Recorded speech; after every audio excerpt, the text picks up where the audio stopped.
ശ്രീജിത്ത്, ഇവിടെ സാധാരണ പോയ ബൈ ഇലക്ഷനിലൊക്കെ ആ ലീഡ്, ആ എഡ്ജ് ഒരുപക്ഷെ കപ്പില്ലാത്ത കോമ്പറ്റീഷൻ ഐറ്റത്തിൽ ആദ്യ സ്ഥാനാർത്ഥിയെ പ്രഖ്യാപിച്ച UDF ആണ്. ഒരുപക്ഷെ ഇവിടെ LDF ആയേക്കാം. പക്ഷേ അപ്പോഴും ഐഷ പോറ്റി പാർട്ടി വിട്ടു, എസ് രാജേന്ദ്രൻ പാർട്ടി വിട്ടു, PK ശശിയുടെ വിമത യുദ്ധപ്രഖ്യാപനം, ഏറ്റവും ഒടുവിൽ G സുധാകരന്റെ പൊതുസ്വതന്ത്രനായി മത്സരിക്കും.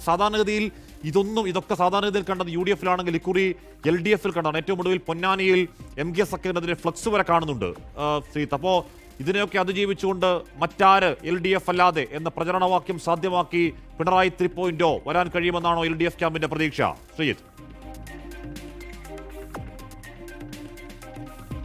ഹാഷ്മി, LDF മുൻകാലങ്ങളില്ലാത്ത വിധത്തിൽ ചില പ്രശ്നങ്ങൾ നേരിടുന്നുണ്ട് എന്നത് യാഥാർത്ഥ്യമാണ്. ഹാഷ്മി സൂചിപ്പിച്ചതുപോലെ ഏറ്റവും CPIM-ന്റെ കേരളത്തിലെ ഇന്ന് ജീവിച്ചിരിക്കുന്ന നേതാക്കളിൽ ഏറ്റവും മുതിർന്ന നേതാക്കളിൽ ഒരാളായ G സുധാകരൻ അമ്പലപ്പുഴയിൽ പാർട്ടി അംഗത്വം ഉപേക്ഷിച്ച് സ്വതന്ത്ര സ്ഥാനാർത്ഥിയായി മത്സരിക്കുന്നു എന്നതാണ് ഏറ്റവും പ്രധാനപ്പെട്ട കാര്യം. ഒപ്പം തന്നെ ഷൊർണൂരിലെ പഴയ MLA-യും പാലക്കാട് ജില്ലാ സെക്രട്ടറി അംഗവുമായ PK ശശി പാർട്ടി വിട്ട് പുറത്തു വന്നിരിക്കുന്നു.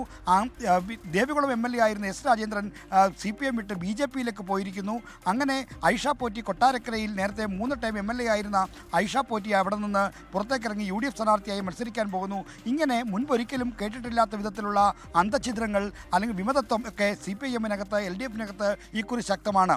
ഈ വെല്ലുവിളികളെ എല്ലാം അതിജീവിച്ച് മൂന്നാമതും തുടർഭരണം യാഥാർത്ഥ്യമാക്കുക, ചരിത്രം തിരുത്തിക്കുറിക്കുക എന്ന ലക്ഷ്യമാണ്, വെല്ലുവിളിയാണ് CPIM-ഉം അത് നയിക്കുന്ന LDF-ഉം ഏറ്റെടുത്തിരിക്കുന്നത്.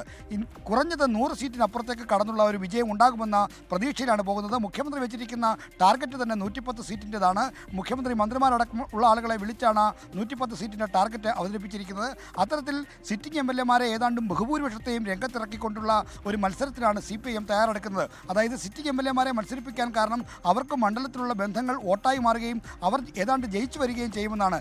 ഏത് സാഹചര്യത്തിലും ഏതാണ്ട് കുറഞ്ഞത് 70-75 സീറ്റിലേക്കെങ്കിലും ജയിച്ചു വരാൻ കഴിയുമെന്ന് CPIM കാണുന്നുണ്ട്. അപ്പോൾ അത്തരത്തിലുള്ള ഈ രാഷ്ട്രീയമായ വെല്ലുവിളികൾ, ഭരണവിരുദ്ധ വികാരം ഉണ്ടോ എന്നുള്ള പ്രശ്നം, ശബരിമല സ്വർണ്ണക്കൊള്ള പോലുള്ള കാതലായ വിശ്വാസപരമായ വിഷയങ്ങൾ, ഈ സർക്കാരുമായി ബന്ധപ്പെട്ടുയർന്ന മറ്റ് വിവാദങ്ങൾ ഒക്കെ തന്നെ ഒരു വശത്തുണ്ടെങ്കിൽ പോലും ഇതിനെയെല്ലാം മറികടന്ന് വികസന മുദ്രാവാക്യം ഉയർത്തിക്കൊണ്ട് മുന്നോട്ട് വരാൻ കഴിയും. ക്ഷേമപ്രവർത്തനങ്ങളുടെ ബന്ധപ്പെട്ട കാര്യങ്ങൾ നേട്ടമായി മാറും എന്ന പ്രതീക്ഷയാണ് പൊതുവിൽ CPIM-ഉം LDF-ഉം പ്രകടിപ്പിക്കുന്നത്.